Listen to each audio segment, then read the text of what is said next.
Assalamualaikum warahmatullahi wabarakatuh. Baiklah, kami dari kelompok 4. Di sini kami akan mempresentasikan hasil diskusi kami tentang sistemik lupus erythematosus atau SLE. Sebelumnya perkenalkan dulu nama kelompok kami. Yang pertama itu saya sendiri, Okri Chandra Wibowo, Avantika Puspa Imelda, Putri Rahma Anggraini, Rentia Rahmalena, Elza Puspitasari, Muhammad Arsihak, Pipi Halida, Wiwin Usnitasari, dan Ririn Rafika. Untuk materi yang pertama, di sini akan dijelaskan oleh saya sendiri. Yang pertama yaitu definisi. Lupus erythematosus sistemik adalah penyakit kolagen autoimun inflamasi yang sifatnya kronis yang disebabkan oleh gangguan pengaturan imun yang mengakibatkan produksi antibodi yang berlebihan. SLE suatu penyakit autoimun pada jaringan ikat. Autoimun berarti bahwa sistem imun menyerang jaringan tubuh sendiri. Pada SLE ini, sistem imun terutama menyerang inti sel. Yang kedua, itu etiologi. Yang pertama, faktor genetik. Temuan ini mengedepankan pentingnya jalur sinyal toll-like reseptor dan interferon tipe 1. Gen STAT4 yang merupakan faktor resiko genetik terhadap artritis reumatoid dan SLE dikaitkan dengan kejadian SLE berat. Yang kedua, yaitu efek epigenetik. Resiko untuk penyakit SLE dapat dipengaruhi oleh efek epigenetik seperti metilasi DNA dan modifikasi histon pasca translasi yang dapat terjadi baik diturunkan atau modifikasi oleh lingkungan. Yang ketiga itu faktor lingkungan. Sinar ultraviolet merupakan pemicu SLE yang berasal dari lingkungan. Yang keempat, faktor hormonal. Insiden SLE meningkat setelah pubertas dan menurun setelah menopause. Selanjutnya, manifestasi klinis. Gejala klasik yaitu demam, keletihan, penurunan berat badan, dan kemungkinan artritis.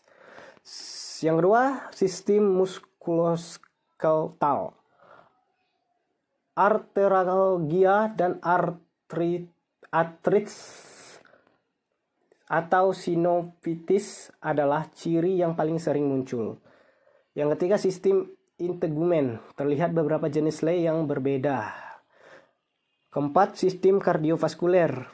Perikarditis adalah manifestasi klinis pada jantung yang paling sering dijumpai.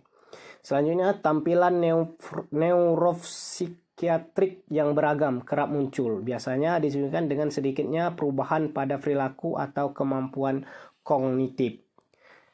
Selanjutnya, klasifikasi. Yang pertama, lupus cutaneus akut. Meliputi ruam malar lupus. Jaringan dimasukkan bila diskoid malar. Lupus bulla. Varian nekrolisis epidermal tosik dari SLE. Ruam lupus makulovakular. Ruam lupus fotosensitif tanpa dermatomyositis atau lupus kutan subakut. Selanjutnya, yang kedua, lupus cutaneus kronik meliputi ruam diskoid klasik terlokalisir di atas leher, generalisata di atas dan di bawah leher, lupus hipertrofik, lupus panikulitis, lupus mukosa, lupus erythematosus tumidus, lupus Chilblains. Selanjutnya, patofisiologi. Gangguan ini muncul akibat kombinasi beberapa faktor genetik hormonal yang dibuktikan dengan awitan penyakit yang biasanya terjadi pada usia subur dan faktor lingkungan atau sinar matahari, luka bakar termal. Ya, untuk selanjutnya materi berikutnya akan dijelaskan oleh rekan saya yaitu Avantika. Kepada Avantika dipersilakan.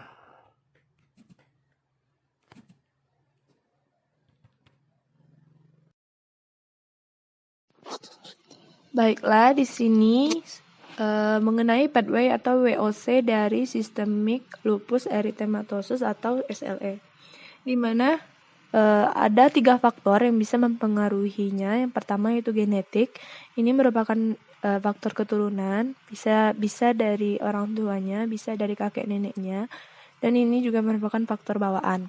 Kemudian lingkungan yang dimaksud itu bisa berasal dari cahaya matahari, terjadinya iritasi, kemudian terjadinya luka bakar internal. Kemudian obat-obatan seperti hidralazin, prokainamid, isoniazid, klorpromazin.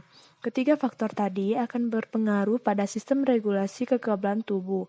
Itu akan mengganggu dari sistem regulasi kekebalan tubuh kita. Sehingga ketika itu terjadi akan mengaktifasi sel T dan sel B, di mana sel T dan sel B ini sangat berperan penting dalam sistem kekebalan tubuh. Ketika sel itu sudah diaktifasi, fungsi sel T supresor akan abnormal, di mana ini fungsinya tidak seperti biasanya. Kemudian terjadi peningkatan produksi autoantibodi. Ketika produksi autoantibodi ini mengalami peningkatan, ini akan berpengaruh pada sistem metabolisme kita. Yang pertama itu berpengaruh pada sistem muskuloskeletal, di mana ini berpengaruh pada otot dan tulang atau otot dan rangka.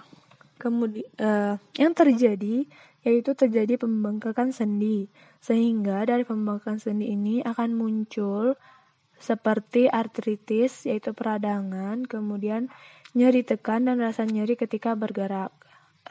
Dari tanda-tanda dan gejala tadi itu akan muncul masalah yaitu nyeri akut. Kemudian pada sistem integumen atau kulit, itu pada kulit biasanya ada ruam-ruam kemerahan. Adanya lesi akut pada kulit, pada pangkal, hidung, dan pipi.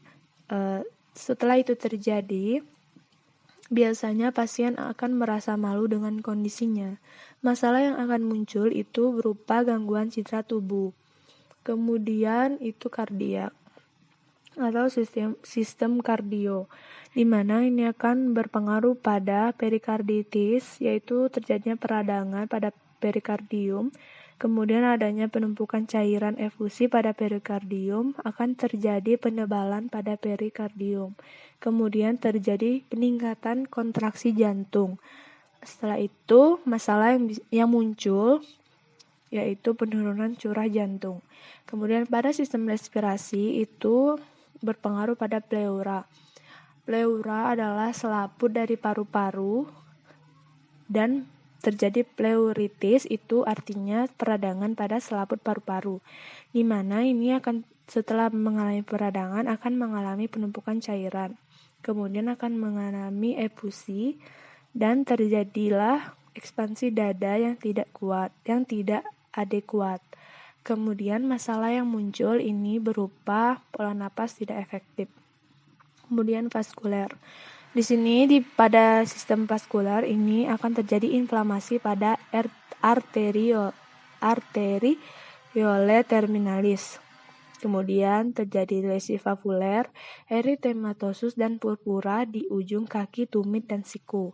Masalah yang muncul itu adanya kerusakan integritas kulit. Kemudian pada hemato. Pada hemato akan terjadi kegagalan sumsum tulang untuk membentuk sel-sel darah merah. Seperti yang kita tahu bahwa sel-sel darah merah ini sangat berperan penting dalam sirkulasi peredaran darah kita. Kemudian ketika adanya hambatan untuk membentuk sel-sel darah merah, tubuh akan mengalami kekurangan sel darah merah atau pansitopenia yang akan menyebabkan anemia. Dan masalah yang muncul itu keletihan. Kemudian pada sistem saraf, ini akan terjadi gangguan pada spektrum pada saraf meluas. Kemudian secara otomatis proses neurologis akan terganggu dan menyebabkan depresi, kemudian ansietas atau kecemasan. Kemudian pasien tidak familiar dengan proses. Bisa jadi pasien tidak tahu apa yang dialaminya. Pasien juga tidak memeriksakan kondisinya, kemudian pasien tidak mengikuti perintah. Masalah yang muncul dari tanda dan gejala tadi itu kurang pengetahuan.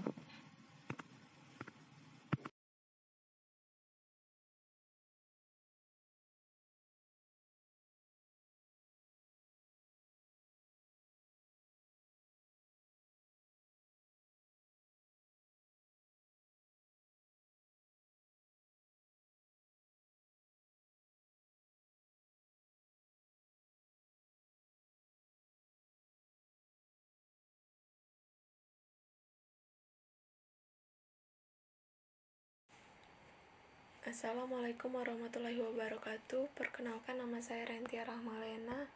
Di sini saya akan melanjutkan penjelasan dari saudari Avantika mengenai komplikasi sistemik lupus erythematosus.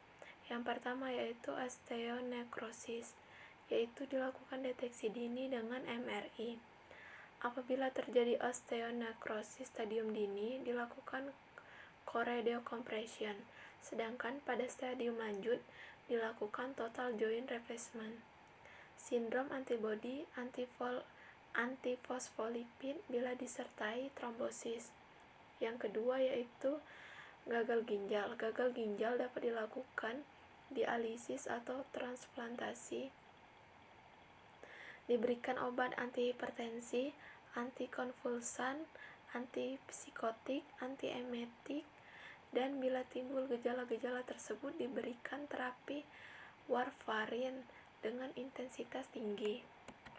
Selanjutnya yaitu pemeriksaan penunjang, yaitu diagnosis didasarkan pada riwayat lengkap, pemeriksaan fisik, dan tes darah. Tidak ada pemeriksaan laboratorium tunggal untuk menegakkan diagnosis sistemik lupus ini. Selanjutnya pengobatan. Pengobatan dapat dilakukan dengan obat anti-inflamasi non-steroid, yaitu digunakan bersama kortikosteroid untuk meminimalkan kebutuhan akan kortikosteroid. Yang kedua yaitu kortikosteroid digunakan secara topikal untuk mengatasi manifestasi klinis. Ketiga, pemberian kortikosteroid 4, yaitu upaya alternatif untuk penggunaan kortikosteroid oral dengan dosis tinggi yang selama ini berlaku. Yang keempat, karakteristik sistemik lupus, yaitu sistemik ringan, muskuloskeletal dengan kurang kutenius, dapat ditangani dengan obat anti malaria. Yang kelima yaitu pemberian agen imunosupresif. Selanjutnya asuhan keperawatan pada sistem lupus erythematosus, yaitu pengkajian. Untuk data subjektif, pasien mengeluh terdapat ruam-ruam merah pada wajah yang menyerupai bentuk kupu-kupu. Kedua, pasien mengeluh rambut rontok. Ketiga, pasien mengeluh lemas. Keempat, pasien mengeluh bengkak dan nyeri pada sendi. Kelima, pasien mengeluh sendi merasa kaku pada pagi hari. Terakhir, pasien mengeluh nyeri. Dan untuk data objektifnya yaitu terdapat ruam-ruam merah pada wajah yang menyerupai bentuk kupu-kupu. Nyeri tekan pada sendi, rambut pasien terlihat rontok, terdapat luka pada langit-langit mulut pasien, pembengkakan pada sendi, pemeriksaan darah menunjukkan adanya antibodi antinuklear. Selanjutnya analisa data. Pertama, dengan masalah keperawatan nyeri akut. Data subjektif yaitu klien mengeluh nyeri. Data objektifnya yaitu tampak meringis, bersifat protektif, gelisah, frekuensi nadi meningkat, sulit tidur. Penyebabnya yaitu muskuloskeletal yang dapat menyebabkan pembengkakan sendi, terus dapat menyebabkan artalgia yaitu nyeri sendi. Selanjutnya artritis yaitu peradangan sendi, nyeri tekan dan rasa nyeri ketika bergerak yang dapat menyebabkan masalah keperawatan nyeri akut. Selanjutnya dengan masalah keperawatan pola napas tidak efektif dengan data subjektif dyspnea. Data objektif penggunaan otot bantu pernapasan, fase ekspirasi memanjang, pola napas abnormal. Etiologinya yaitu respirasi yang dapat menyebabkan pleuritis, terus dapat menyebabkan penumpukan cairan pada pleura, menyebabkan efusi pleura, menyebabkan ekspansi dada tidak adekuat, dan dapat menyebabkan pola napas tidak efektif. Selanjutnya, dengan masalah keperawatan penurunan curah jantung. Dengan data subjektif perubahan irama jantung, perubahan preload, perubahan afterload, perubahan kontraktilitas. Yang pertama yaitu parokimal noctumal dyspnea, yang kedua yaitu orthopnea, batuk. Untuk data objektifnya yaitu perubahan irama jantung, yaitu brakikardi atau takikardi, gambaran EKG. Yang kedua yaitu perubahan preload, yaitu pertama edema, kedua distensi vena jugularis, yang ketiga hepatomegali.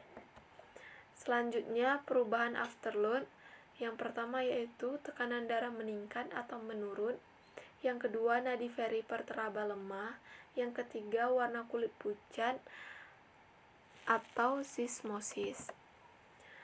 Dengan etiologi kardiak yang dapat menyebabkan perikarditis, dapat menyebabkan penumpukan cairan efusi pada perikardium, dapat menyebabkan penebalan perikardium, menyebabkan kontraksi jantung menurun, yang mengakibatkan masalah keperawatan yaitu penurunan curah jantung. Selanjutnya dengan masalah keperawatan gangguan integritas kulit. Dengan data objektif yaitu kerusakan jaringan atau lapisan kulit, nyeri, perdarahan, mengalami kemerahan, hematoma. Dengan etiologi vaskular yang dapat menyebabkan inflamasi pada arteriol terminalis, yang dapat menyebabkan lesi papular, eristomatus, dan purpura di ujung kaki, tumit, dan siku, yang dapat menyebabkan masalah keperawatan yaitu gangguan integritas kulit. Selanjutnya keletihan. Data subjektif, klien merasa energi tidak pulih walaupun telah tidur. Kedua, klien merasa kurang tenaga. Tiga, klien mengeluh lelah. Dengan data objektif, klien tidak mampu mempertahankan aktivitas rutin, klien tampak lesu. Dengan penyebab hemato yang dapat menyebabkan kegagalan sumsum tulang membentuk sel-sel darah merah. Selanjutnya dapat menyebabkan tubuh mengalami kekurangan sel darah merah dan dapat mengakibatkan keletihan. Selanjutnya dengan masalah keperawatan gangguan citra tubuh. Dengan data subjektif, klien mengungkapkan kecacatan atau kehilangan bagian tubuh. Yang kedua, klien mengungkapkan perasaan negatif tentang perubahan tubuh. Untuk data objektifnya yaitu kehilangan bagian tubuh, fokus pada penampilan, dan kekuatan masa lalu. Dengan etiologi integumen, dengan adanya penyebab adanya lesi akut pada kulit atau ruam berbentuk kupu-kupu, pangkal hidung, dan pipi. Selanjutnya, menyebabkan pasien merasa malu dengan kondisinya dan menyebabkan masalah keperawatan yaitu gangguan citra tubuh. Untuk masalah keperawatan selanjutnya yaitu defisit pengetahuan. Untuk data subjektifnya yaitu klien menanyakan masalah yang dihadapi. Data objektif menunjukkan perilaku yang tidak sesuai dengan anjuran, menunjukkan persepsi yang keliru terhadap masalah, menjalani pemeriksaan yang tidak tepat. Dengan etiologi, pasien tidak familiar dengan proses, pasien tidak mengikuti perintah, yang dapat menyebabkan masalah keperawatan defisit pengetahuan. Selanjutnya, dengan masalah keperawatan ansietas. Dengan data subjektif, klien merasa bingung, klien merasa khawatir dengan kondisi yang dihadapi, klien sulit berkonsentrasi, klien mengalami anoreksia, dan data objektifnya yaitu klien tampak gelisah, tampak tegang, sulit tidur.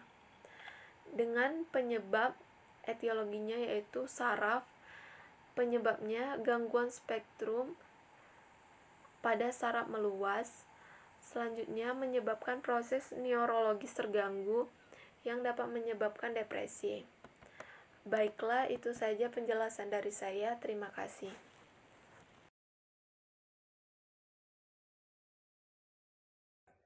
Baiklah, selanjutnya saya akan menjelaskan tentang diagnosa keperawatan, di mana ada 8 diagnosa keperawatan. Yang pertama, nyeri akut berdasarkan dengan agen pencedera fisiologis ditandai dengan mengeluh nyeri dan tampak meringis. Yang kedua, pola napas tidak efektif berdasarkan dengan hambatan upaya napas ditandai dengan pola napas abnormal. Yang ketiga, penurunan curah jantung berdasarkan dengan perubahan irama jantung ditandai dengan tekanan darah meningkat. Yang keempat, gangguan integritas kulit atau jaringan berdasarkan dengan bahan kimia iritatif ditandai dengan kerusakan jaringan atau lapisan kulit. Yang kelima, keletihan berdasarkan dengan kondisi fisiologis ditandai dengan tidak mampu mempertahankan aktivitas rutin. Yang keenam, gangguan citra tubuh berdasarkan dengan efek tindakan atau pengobatan kemoterapi ditandai dengan mengungkapkan kecacatan atau kehilangan bagian tubuh. Yang ketujuh, pengetahuan berdasarkan dengan kurang terpapar informasi ditandai dengan menanyakan masalah yang dihadapi. Dan yang kedelapan, berdasarkan dengan krisis maturasional ditandai dengan merasa khawatir dengan kondisi yang dihadapi. Baiklah, selanjutnya intervensi keperawatan. Diagnosa keperawatan yang pertama, nyeri akut berdasarkan dengan agen pencedera fisiologis ditandai dengan mengeluh nyeri dan tampak meringis. Tujuan dan kriteria hasil, tingkat nyeri menurun, keluhan nyeri menurun, meringis menurun, kontrol nyeri meningkat. Intervensi, manajemen nyeri, observasi, identifikasi lokasi karakteristik. Terapeutik, berikan teknik non-farmakologis untuk mengurangi rasa nyeri. Edukasi, jelaskan penyebab, periode, dan pemicu nyeri. Kolaborasi, pemberian analgetik jika perlu. Yang kedua, pola napas tidak efektif berdasarkan dengan hambatan upaya napas ditandai dengan pola napas abnormal. Tujuan kriteria hasil, pola napas membaik, dyspnea membaik, bunyi napas tambahan menurun, keseimbangan asam basa meningkat, tingkat kesadaran meningkat, tingkat ansietas menurun, perilaku gelisah menurun, perilaku tegang menurun. Intervensi, manajemen jalan napas, observasi, monitor pola napas, kedalaman napas, usaha napas, monitor bunyi napas tambahan, monitor sputum, jumlah warna, dan aroma. Terapeutik, pertahankan kepatenan jelas napas dengan head-tilt dan chin lift, posisikan semi-fowler atau fowler. Edukasi, anjurkan asupan cairan 2000 ml per hari jika tidak kontraindikasi, ajarkan teknik batuk efektif. Kolaborasi, pemberian bronkodilator, ekspektoran, mukolitik jika perlu. Yang ketiga, penurunan curah jantung berdasarkan dengan perubahan irama jantung ditandai dengan tekanan darah meningkat. Tujuan kriteria hasil, penurunan curah jantung meningkat, perfusi miokard meningkat, perfusi peripheral meningkat. Intervensi, observasi, identifikasi tanda atau gejala primer penurunan curah jantung. Terapeutik, posisikan pasien semi-fowler atau fowler dengan kaki bawah atau posisi nyaman. Edukasi, anjurkan beraktivitas fisik sesuai toleransi. Kolaborasi, pemberian antiaritmia jika perlu. Baiklah, selanjutnya nomor 4, gangguan integritas kulit atau jaringan berdasarkan dengan bahan kimia iritatif ditandai dengan kerusakan jaringan atau lapisan kulit. Tujuan kriteria hasil, respon alergi lokal membaik, status airkulasi membaik, integritas kulit atau jaringan meningkat. Intervensi, perawatan integritas kulit, observasi, identifikasi penyebab gangguan integritas kulit, terapeutik, ubah posisi tiap 2 jam jika tidak baring, edukasi, anjurkan menggunakan pelembab, anjurkan minum air yang cukup. Selanjutnya nomor 5, keletihan berdasarkan dengan kondisi fisiologis ditandai dengan tidak mampu mempertahankan aktivitas rutin. Tujuan kriteria hasil, tingkat keletihan membaik, perawatan diri meningkat, mobilitas fisik meningkat. Intervensi, edukasi aktivitas atau istirahat, observasi, identifikasi kesiapan dan kemampuan menerima informasi. Terapeutik, sediakan materi dan media pengaturan aktivitas dan istirahat. Edukasi, jelaskan pentingnya melakukan aktivitas fisik atau olahraga secara rutin. Selanjutnya, gangguan citra tubuh berdasarkan dengan efek tindakan pengobatan kemoterapi ditandai dengan mengungkapkan kecacatan atau kehilangan bagian tubuh. Tujuan kriteria hasil, citra tubuh meningkat, verbalisasi kehilangan bagian tubuh menurun, harga diri meningkat, identitas diri membaik. Intervensi, promosi citra tubuh. Observasi, identifikasi harapan citra tubuh berdasarkan tahap perkembangan, monitor frekuensi, pernyataan kritik terhadap diri sendiri. Terapeutik, diskusikan perubahan tubuh dan fungsinya. Edukasi, anjurkan mengungkapkan gambaran diri terhadap citra tubuh. Selanjutnya, defisit pengetahuan berdasarkan dengan kurang terpapar informasi ditandai dengan menanyakan masalah. Tujuan kriteria hasil, tingkat pengetahuan meningkat, kemampuan menggambarkan pengalaman sebelumnya yang sesuai dengan topik meningkat, perilaku sesuai pengetahuan meningkat. Intervensi, edukasi kesehatan, observasi, identifikasi kesiapan dan kemampuan menerima informasi. Terapeutik, sediakan materi dan media penkes, jadwalkan penkes sesuai kesepakatan. Edukasi, ajarkan perilaku hidup bersih dan sehat, ajarkan strategi yang dapat meningkat perilaku hidup bersih dan sehat.